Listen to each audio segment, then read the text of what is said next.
Hi, friends. Hey, team, how we doing? This is when you talk again. We never, ever rehearse, ever. No, never. So here we are in lovely Las Vegas at my mom and dad's house. So I'm going to just pan around here. And it's my mom and dad's backyard. Say There's hi, my Mom. mom. Hi, Mom. Hi, honey pie. And I'll just show you her beautiful backyard in Las Vegas. It's actually not too hot right now. But they have a lovely yard. My dad's inside. He didn't want to come out, so we'll say hi to him later. All right, so I'm going to walk around here, and I'm going to let Jim take it away. So let's see. During our last regularly scheduled broadcast, I think we had we were in Utah, right? Mm-hmm. We've gone live, and after that, we ate dinner and had a good night in Utah. Woke up and it was 32 degrees that morning in Utah. To show you how well the coach was insulated, we actually had the AC on in the back bedroom so that we would be comfortable, and barely had to turn any heat on. The coach maintained its just a really nice temperature inside. So then got on the road, and the generator still wasn't working. So, the day we went to Utah, got there, that was the day through the desert with no AC, with windows open, and just a lot of wind and noise. And then yesterday from Utah to Nevada, same thing. There was a lot of AC, or no AC, and just a lot of wind, and everything blowing. So we ended up, the priority on the ride to Vegas was we have to find somebody to fix the generator. Because we know right now there's a heat wave in San Diego. It's supposed to get, 95, 96 later today, Susan? I think in Vegas. It was in the 90s yesterday, and so by the time we got to Vegas about 1 in the afternoon yesterday, we were tired and hot and just a mess, right? But not in a bad way. It was just from the travel and that. On the way to Vegas, we were working the phones and the interwebs trying to find some sort of RV service center or diesel mechanic that could fix our generator and make it so that we could at least get back to San Diego. And one of the things of COVID that nobody really kind of expected was the RV industry has exploded. More and more people are buying RVs, they're buying motorhomes, they're buying travel trailers, anything related. And it makes sense because no one wants to fly, right? And so because of that, the service centers are anywhere from 2 to 4 weeks out, completely booked by everybody getting repairs done or whatever. And that was the problem we were facing. We found a place that they said that they could work us in between jobs if we paid essentially the express labor rate, which is when you go to Busch Gardens or you go to Disney, you can get the fast pass, right? You pay extra for it and you go to the head of the line. So we bit the bullet and did that. We have literally no idea how many cajillion of dollars it's going to cost. If you're here, say hi. For this generator. But the good news is yesterday when we left, the generator was running. So we left the coach at the repair facility yesterday. Chuck and Susan came and got us. We quick threw together a suitcase full of stuff. Of course, forgot so many things. Yeah, and forgot because the coach was dark. It was unplugged. We couldn't. We were just grabbing stuff and trying to get out of there. And this was after we'd been in the waiting room for 2-3 hours. Yeah. And we actually Ubered and got lunch. Came back, and the bottom line was, it was probably there were a number of issues with the generator that had a compounding effect that caused it to operate or not operate correctly. So Don Me is watching. Hi, Don. Hey, Don. Thomas is watching. Hey, Thomas. Michael Bolden is watching, and Hey, Mike. he says $1 cajillion. Yeah, literally. And I don't even know how many zeros that is. I just know I probably don't have them. So anyway. True story. What we found out was, and this goes back to, I'll take responsibility for this. This could have been completely avoided if I would have followed up and made my intentions clear. When we purchased the coach and talking with we bought it at a place that sells coaches. You know, I said, hey, I want to have a full service done on the engine and generator. I want to make sure we're ready to go. The engine full service got done. The generator service didn't, and I think that's just a lack of follow through on my part to make sure that the generator was included or done as well. Because the generator, I think it's a 17,000 kilowatt generator. It's a four cylinder diesel engine, so it looks like a little, think like Volkswagen Beetle, a diesel engine that's stuffed into one of the bays and produces just all this electricity and everything. So the air filter was just packed solid, so it wasn't getting enough air. Fuel filter was a mess. Oil filter was all gunked up. So it just a combination of probably didn't have a lot of maintenance done right before it went into storage, and then it sat in storage. Really should have had some startup maintenance done on it. Something I wanted to be accomplished. Again, I didn't follow through with it. So this is just another lesson for us that, you know, make sure that before you leave, no matter how long or short the trip is, that the things that you are going to rely on for comfort or safety, whether it's brakes, engines, generator, AC, whatever, that those things are checked out thoroughly. And if there's an issue, you have a mitigation plan. Our mitigation plan was hope the generator works until we get to San Diego, which so close, but yet so far. The service tech called this morning and we got an update from him. They don't make parts for the generator anymore. They were waiting for some filters to get delivered to them. He was going to try and fix the fuel arm assembly that we had kind of jury-rigged. He didn't think that he was going to be able to get parts for it. That's kind of a long-term project we're going to have to work through. But the good news is the generator can be configured so when we leave, it will be running. We'll have AC. It'll be charging all the systems like it needs to be, and we can use it kind of that modified configuration for as long as we need to until we can get it fixed correctly, if you will. So we're just we're on hold now, right? So, you know, we keep looking at the clock. We're looking at a suitcase that, like, you know, at any moment we'll get a phone call and throw some stuff in, and Chuck and Susan graciously will drive us to the facility. And so we're kind of on a little bit of a clock. Our goal is we have all the pets in boarding right now. So 3 doggos and 2 cats.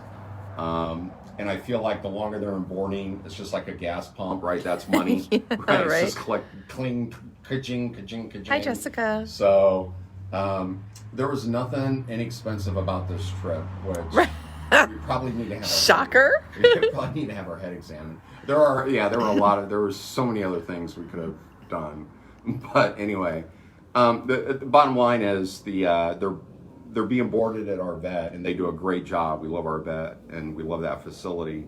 But they close tomorrow at Saturday, and then at 1, and then the animals, like, they're in lockdown, right? Until Monday. Until Monday. We can't pick them up on Sunday, and we can't pick them up after 1. So for us, it's important. You know, there's a window. We don't want to be driving at 3 o'clock in the morning. So at some point, and I'm figuring it's probably about 7 hours in the coach to San Diego. It's normally a 5-hour drive in the truck.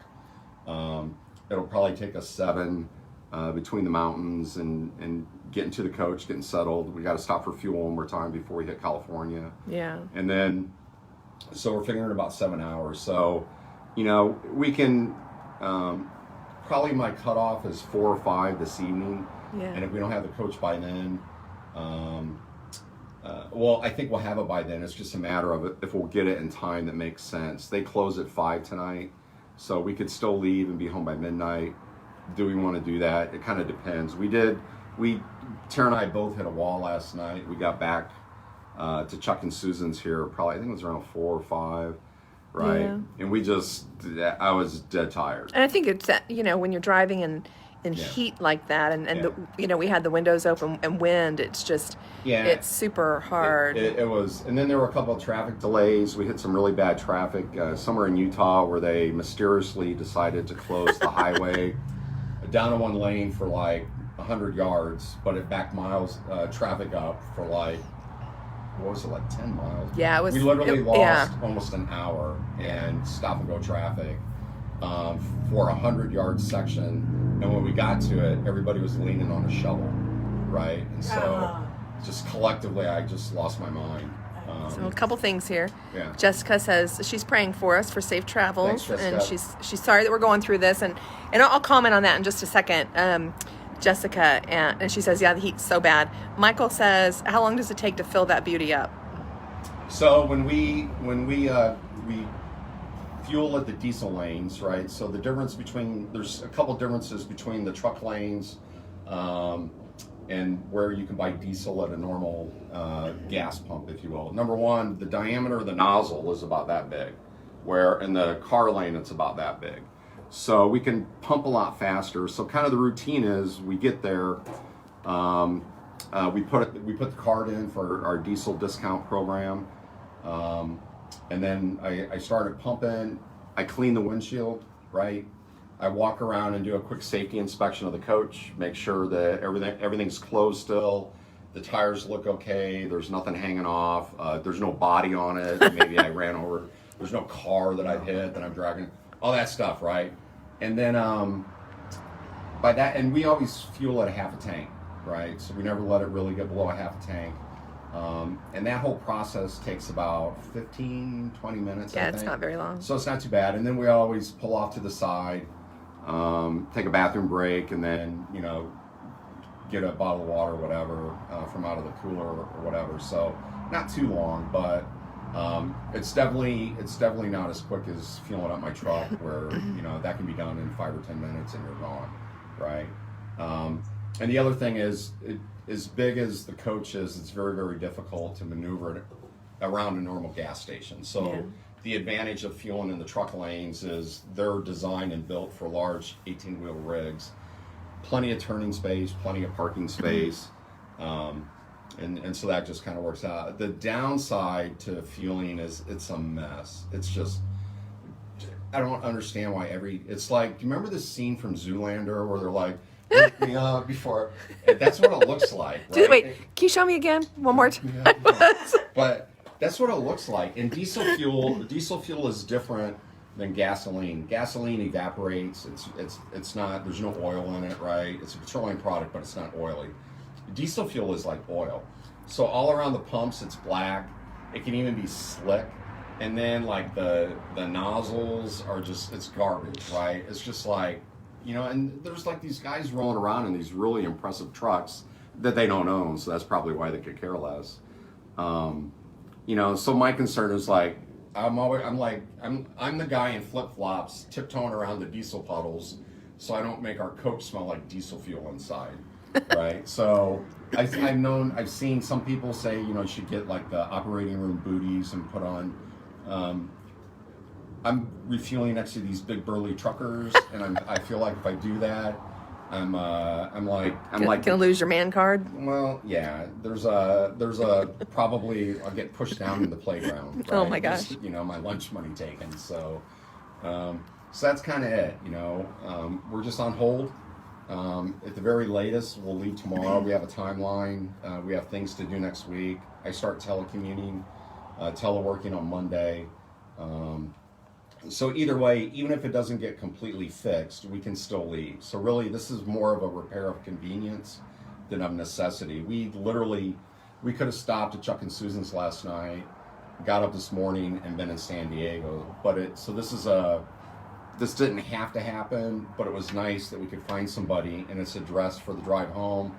But it's one less thing to deal with when we get to San Diego, and talking to the service technician, it was the right thing to do to stop and get it taken care of. Yeah. So. Well, it needed to be done anyway, and we can figure out that arm thing later. And the good thing is we could pay like 1.5 times the labor. Yeah, that'd be great. It, right? Yeah, so that's good. That's awesome. Right? And the guy keeps talking at us like he's made a new customer. Like, yeah, when you bring this back, and I'm thinking like, dude, if I ever have to come back here, right, something has gone horribly wrong. Where I'm going to drive all the way to Vegas, right? So. But real nice facility. They have They also do indoor storage, so they have 200 coaches stored there. Oh like my the goach, coach- some beautiful coaches. Like our, yeah, some are Multi-million dollar coaches. Yeah, and- ours is kind of off to the Yeah, side, yeah.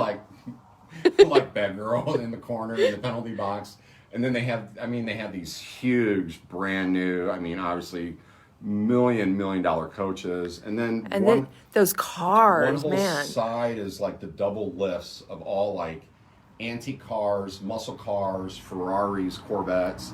And then one whole section was all these choppers, which immediately I went to. And then he was yelled and then at. I got yelled at, right? It's like, get out of our course, storage area. Miss Bossy McBosserson had to come out. That wasn't me. And yeah, it Not wasn't this time. Tara. Yeah, it was what was her name? I don't know. Bossy. That was her name. It was Miss Bossy McBosserson. She gave me some song and dance about her insurance wouldn't allow me out there, which I think she just didn't want me looking, right? She probably thought I was casing the place, right? So Right. Like, it's not a museum. You can't just go look. yeah. So then the priority when we get back to San Diego is Pets. Is number one, pick up the pets. Number two, we have to unload the coach from what's in there, and then number three is if we can get a good deep clean in it prior to putting it in storage. Again, we have an indoor storage space, and at that facility, when we drop it off, they will wash the outside. Can't see your hands over there. They'll wash the outside. And then they'll park it. They'll plug it into 50 amps, which will maintain the batteries and maintain all the systems in the coach. And then anytime we want to use it, we just got to give them a 6-hour notice, and they'll pull it out. The other good thing is they do is twice a month. If we don't use it for an entire month, for all the coaches in there, they start them twice a month. They start the generator twice a month to make sure they run and to charge all the batteries and everything up. They'll fill the fresh water tank. They do a lot of things there. So it's kind of a full service facility that we'll be keeping it in.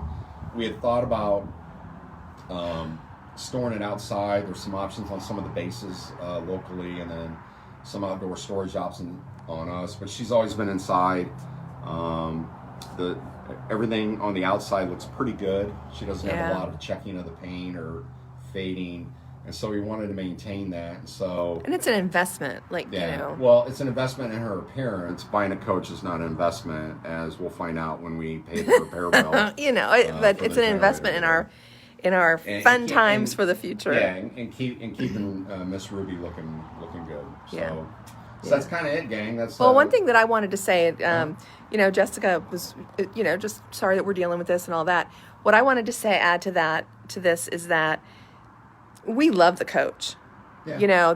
This little bit of setback, whatever, it hasn't deterred our feelings and how much we appreciate and love the coach. No, and I think too that even if I was to go online and find so what's something I would want to buy that would be 30 years old, I would probably want to buy like an old Land Cruiser. We've been down that road before. We don't want to talk about that's a story for another day. Yeah, a story for another. Or like an old Ford Bronco, or like an old F-150, right? That was 30 years old. To get in that and drive across country, I'd be like, I wonder if this thing's going to get there, right? And so, literally every time we've gotten the coach and I've started it, I think the first day I said, well, let's see if it starts, right? Because you just never know. And then a couple times we stopped, I'm like, I don't.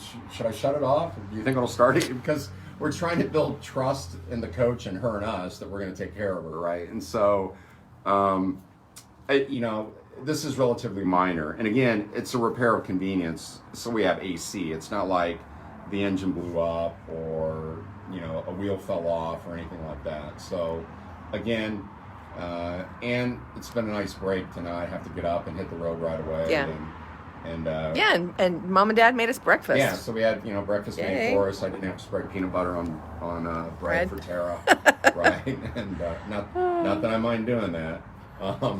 And so it's been good. It's been a good break, and we probably needed it because I slept. I was tired. I had normally been getting up anywhere from 4 to 5 in the morning, just kind of on my own. And today I think I got up at 7, right? So obviously we needed some sleep too. So things are good. Like I said, we'll pick it up hopefully today sometime, and then either we'll head back late this afternoon, evening, or we'll head back tomorrow morning early. And we'll give you an update when we get to San Diego, okay? All right, guys. All right, have a out good here. day. God bless. Bye. Have a good day.